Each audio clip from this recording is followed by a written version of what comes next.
की अनोखी बंदर बांट। 2024 के आम इंतखाबात में जिस जमात को आवाम ने सबसे ज्यादा वोट दिया उसी से मखसूस निशस्तें छीन ली गईं और जो जमातें अवामी हमायत लेने में नाकाम रहीं उन्हें ये निशस्तें तोहफे में दे दी गईं। जी हाँ, ये फैसला सुप्रीम कोर्ट ने दिया और इलेक्शन कमीशन ने ऐसे अमल किया जैसे बख्शिश इसी फैसले पर अमल करके मिलनी हो।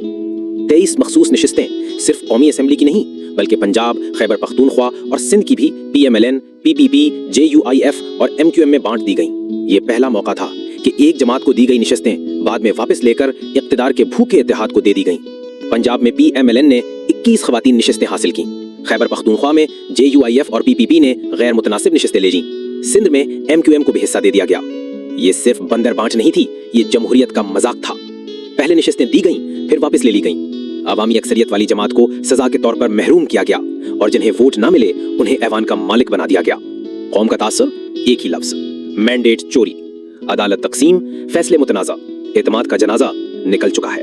और सबसे बड़ा सवाल, जब ये जमातें किसी और का हक खाकर ऐवान में बैठती हैं तो फिर अवामी खिदमत का नारा किस मुंह से लगाती हैं?